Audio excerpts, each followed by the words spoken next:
अगर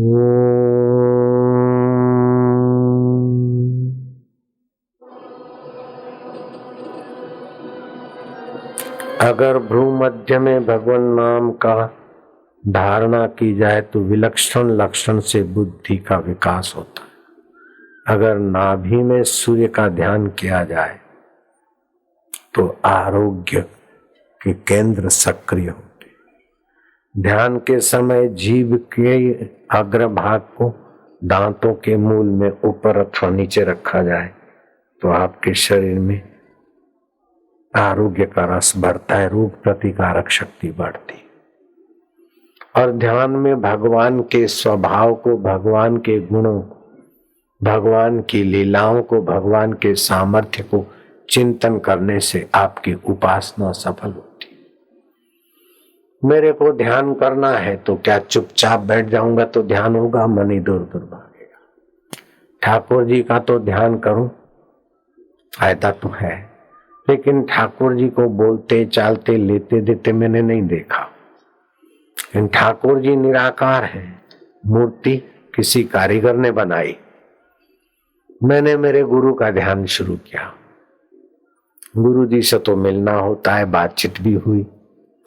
और मूर्तियां तो आर्टिस्ट की कल्पना है, लेकिन गुरु जी की मूर्ति किसी आर्टिस्ट की कल्पना नहीं है। गुरु जी का तो सीधा श्री विग्रह का चित्र है। मैंने गुरु जी का ध्यान किया, मेरे लिए आसान हो गया, क्योंकि गुरु जी को चलते फिरते, खाते पीते, बोलते, दुल्हार करते अथवा भूल सुधारने के लिए डांटते हुए भी गुरु जी को देखा है। तो गुरु जी का चिंतन मेरे लिए स्वाभाविक हो गया, तो गुरु का ध्यान मेरे लिए स्वाभाविक हो जाएगा। अब मैं गुरु का ध्यान करता हूँ और मन में ये भाव करता हूँ कि मेरे गुरु जी परमात्मा ध्यान में, परमात्मा की सतता में, चेतनता में, आनंदता में शांत बैठे, मंद मंद मुस्कुरा रहे। ये कहने की बात नहीं, इसका प्रयोग करके देखो, आपको चट से फायदा होगा। चट से मन लगता है, झट से बुद्धि योग मिलता है। श्री कृष्ण कहते हैं, भजताम प्रीति पूर्वकम ददामी बुद्धि योगम तम। आपकी प्रीति हो जाएगी तो आपके बुद्धि में भगवान का योग आ जाएगा। गुरु महाराज का ध्यान करो। मैं आपको एक घटना बताता हूं, आपको वहां थोड़ी हंसी आएगी। मुझे कोई प्रसिद्ध व्यक्ति कार्यक्रम के लिए ले जा रहा था। राजनीति में भी कई होते ने, मंत्री वंत्री है वो सब। तो उन्होंने कहा कि यहाँ 12 साल से एक साधु मौन रहते और तालाब के बीच, जो बीच में जगह है टापू, उसमें रहते, उसमें गुफा बना के रहते और दर्शन देते मौन से। यहाँ से 8-10 किलोमीटर का रास्ता है, फिर आगे का अपने कार्यक्रम का रास्ता निकलेगा। कार्यक्रम कल है। मैं कहा चलो, हम गए।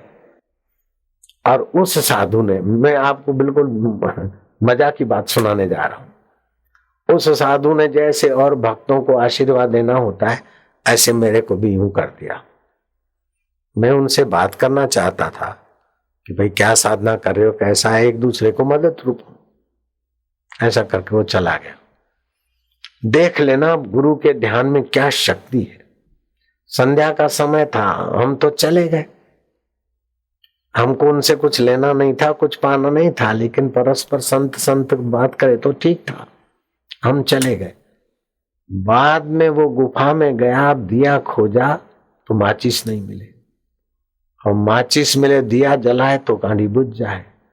और मानो उसकी गुरु मूर्ति की नेत्र की छटा ऐसी कि आज गुरु कोपायमान हो रहे हैं।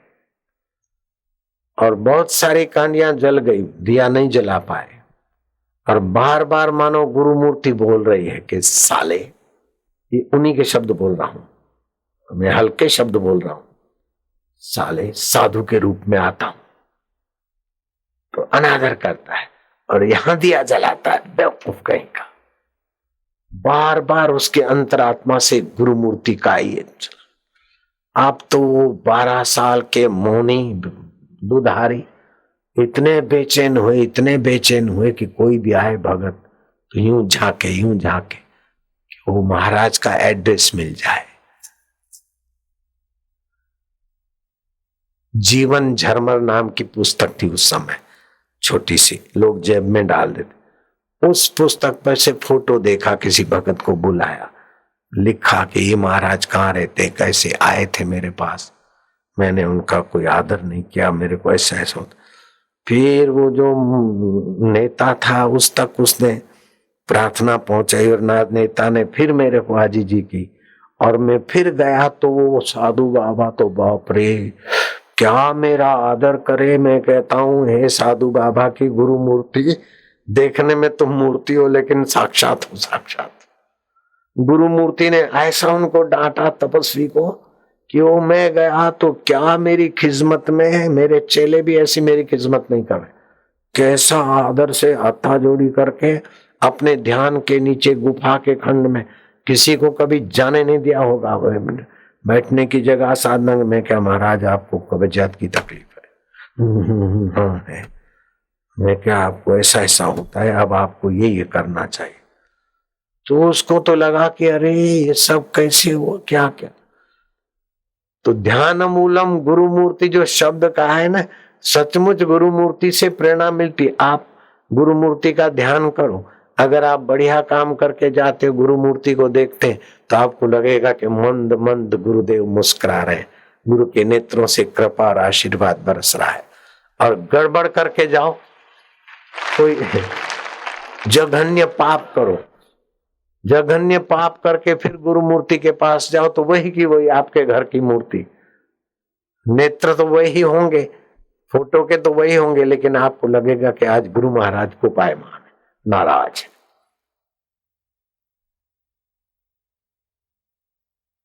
उसको तो ऐसा गुरु मूर्ति ने डांटा, ऐसा लिया, कई महीने तक वो खफा रहे। जब हमको वो ले गया और हमने हमारा बड़ा उसने, तो मानना पड़ता है कि ये जो शास्त्रों में बताया है कि ध्यान मूलम गुरु मूर्ति, पूजा मूलम गुरु पदम। एकलव्य ने गुरु मूर्ति के ध्यान से कितनी ऊंचाई छू ली थी, शबरी भीलन ने गुरु के प्रति आदर से कितनी ऊंचाई पा ली थी, मीराबाई ने गुरु के आदर से, गुरु चमार है तुम क्या करती हो, इज्जत खराब हो रही है। वो मीरा ने कहा, निंदक जनों ने गुरु जी से बात ना करता दीठी, मैं तो चाल चलूंगी अनूठी, निंदक जाए जल मरो अंगीठी, मैं तो चाल चलूंगी अनूठी। साकली गली में सतगुरु मिलिया, वहां सो बाता करता दीठी, राणा जी वो बदनामी लागे मोने मीठी। राणा जी ने जेठ ने समझाया, तो ऐसा क्या करती है, एक दो बच्चे होने दो, फिर बड़ी उम्र के हो तब किसी पुरुष से मिलो, अभी ऐसी युवती 2-4 बच्चों की मां बनो, तब किसी गुरु साधु बाबा के पास जाओ, अभी लोग क्या बोलेंगे। तो मीरा ने उत्तर दिया, राणा जी माने या बदनामी लागे मीठी, कोई निंदो कोई बिंदो, मैं चाल चलूंगी अनूठी। सांकली गली में सतगुरु मिलिया, क्यों कर फिरूं आपूती। अब सतगुरु जी मिल गए, मैं आपूती क्यों, हजारों बेटे हो जाएंगे माता जी करने वाले। सतगुरु जी सु बाता करता, दुर्जन लोगों ने दीठी, मीरा के प्रभु गिरधर नागर, दुर्जन जलो जाए अंगीठी, मैं तो चाल चलूंगी अनूठी। ये मीरा के साहित्य के आधार से मैं बता रहा हूं। तो जिसने एक बार गुरु सानिध्य गुरु प्रसाद पा लिया, मैं पहले अलग अलग इष्ट देवों का उपासना साधना करता था, काली की किया तो काली प्रकट हो रही, ऐसा आभास हुआ, प्रकट नहीं हुई थी, आभास होता था। हनुमान जी की साधना की हुप हुप करके पेड़ पे चढ़ जाता था। कृष्ण जी के साथ भी खूब किया प्रेम भाव से। राम जी के मंदिर में श्री रामचंद्र कृपालु भजमन भाई प्रगट गोपाला, ये भी खूब कर। कई संप्रदायों में गया, भूर्भुव स्व भी बहुत किया, जो जहां का बताता वहां वही साधना करता, तड़प थी ईश्वर मिले। आप किसी को नहीं बताओ तो मैं अपनी बेवकूफी बता दूं तुमको, प्राइवेट बात। मैं छोटा था ना, तो सावन महीने की तीजड़ी होती है, वो तीजड़ी का उपवास करता था। फिर अक्ल खुली तो चंद्रमा उदय हुए नहीं, दिन भर उपवास करना है, रात को चंद्र को अर्घ्य देके फिर खाना खाना है। तो बारिश के दिन सावन का महीना, चंद्रमा उगे नहीं, दिखे नहीं, बड़ी मुश्किल से चंद्रमा दिखा, कलश लेके सब अर्घ्य देने गए तो मैं भी गया, मैंने व्रत रखा था।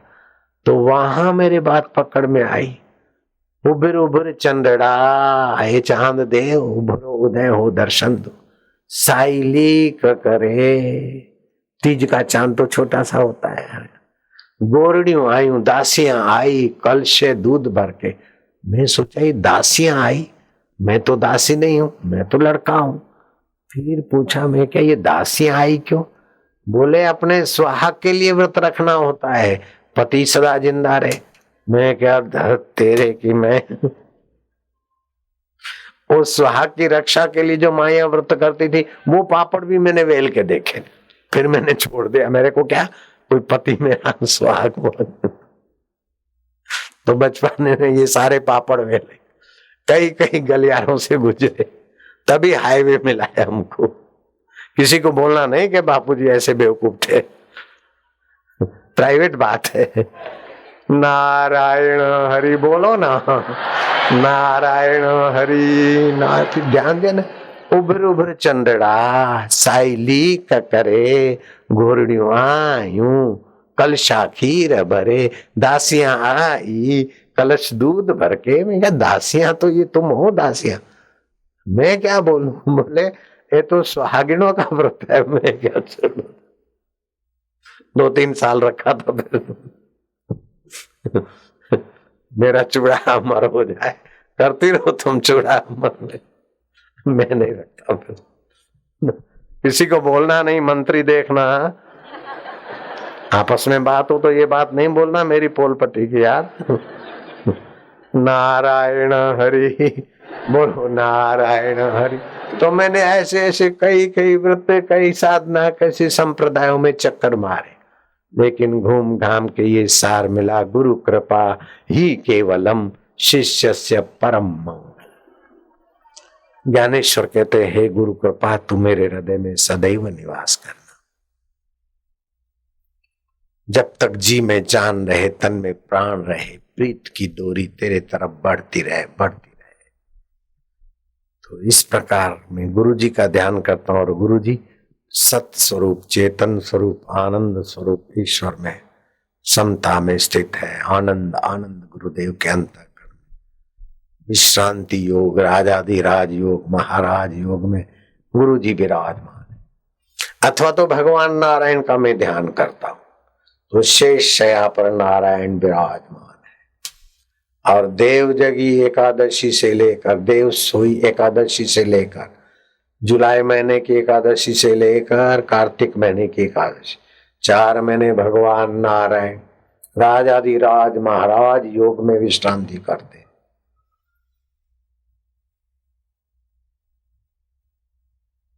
और उनके चित्त में कोई फुरना नहीं, कोई संकल्प नहीं, कोई विकल्प नहीं, दिव्य शांति, आनंद, माधुर्य।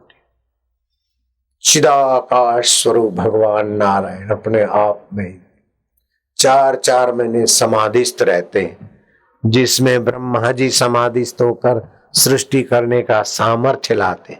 उसी सच्चिदानंद स्वभाव में विष्णु जी समाहित है, और उसी में मेरे गुरु जी अथवा मेरे इष्ट देव है। ऐसा करो तो आपकी भी स्थिति उसी में हो जाएगी। भगवान का स्वरूप, भगवान का स्वभाव, भगवान का उद्देश्य, इसको समझकर आप चिंतन करते तो आपके हृदय में जो भगवत तत्व है, उसका स्वभाव, उसका स्वरूप, उसका उद्देश्य आपके चित्त में लहराने लगेगा। जैसे आपको भगवान की शक्तियों का फायदा उठाना है तो एक कला है।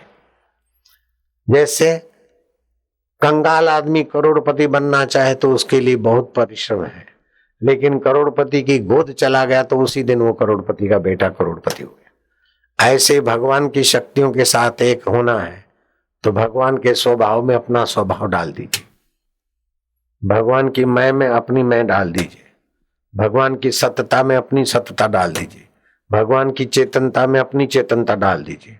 जैसे एक लोटा पानी डाल दिया, भाई आप क्या है? बोले मेरा ये स्विमिंग पूल है, ये हमारा पानी है। बोले आपका पानी है तो ये है मेरा भी आपके साथ पानी। अब स्विमिंग पूल दोनों का हो गया, पूरे पानी के आप अधिकारी। ऐसे अपना मैं ईश्वर के मैं में डुबा दीजिए। एकदम सरल सौदा, भगवान के गले पड़ने के सिवाय और कोई चारा ही नहीं। जैसे माँ के गले बच्चा पड़ता, माँ माँ, तो फिर माँ नहीं उठती तो बाप भी उठता है, दादा दादी और माँ सब लेफ्ट राइट करते हैं। ऐसे ही भगवान के होकर भगवान का सुमरण करिए, भगवान के होकर भगवान को प्रीति करिए, भगवान के होकर भगवान को कहिए कि महाराज ये है, ये है। बिगड़ी जन्म अनेक की सुधरे अब और आजू, तुलसी होई राम को राम भजी तजी को समाज।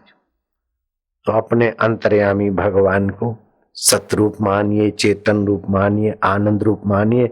उसके नाम उच्चारण से 18 लाभ होते हैं। उसका नाम उच्चारण कीजिए और फिर दीर्घ उच्चारण कर लीजिए। जैसे श्वास लिया, लंबा श्वास लो, लो लो लो लो लो और लो और लो। कंठ से ओमकार का जप करना है।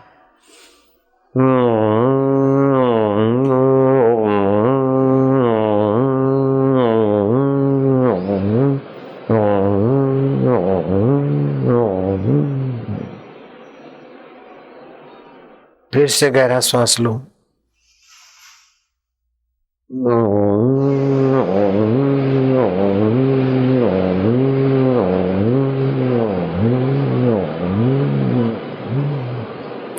दो बार ऐसा करेंगे तो आपके प्राण शक्ति सुषुम्ना नाड़ी में संचारित होने में उसको अनुकूलता पड़ेगी। फिर लंबा श्वास लीजिए। अथ ओमकार मंत्र बोलो, अथ ओमकार मंत्र। गायत्री छंद, गायत्री छंद। परमात्मा ऋषि, परमात्मा ऋषि। अंतर्यामी देवता, अंतर्यामी देवता। ये हम ओमकार मंत्र जप करते हैं। इसकी शक्तियों को खोजने वाले कौन है? कि भगवान नारायण स्वयं। एक होता है खोज, दूसरा होता है निर्माण। निर्माण उसका होता है जो नहीं है, उसका निर्माण होता है, और खोज उसकी होती जो पहले। तो भगवान नारायण के पहले ये ओमकार की ध्वनि, ओमकार मंत्र का प्रभाव था। भगवान नारायण ने ओमकार मंत्र बनाया नहीं, खोजा इसकी शक्ति और सामर्थ्य को। तो भगवान नारायण ऋषि है इस मंत्र के खोजने वाले। तो ओमकार मंत्र है, ऋषि भगवान नारायण है, और इसके देवता है सबके हृदय में व्याप रहे अंतर्यामी परमेश्वर। अंतर्यामी देवता, अमी देवता। अंतर्यामी प्रीति अर्थे, अंतर्यामी प्रीति अर्थे। अंतर्यामी प्राप्ति अर्थे, अंतर्यामी प्राप्ति अर्थे। जपे विनियोग, जपे विनियोग।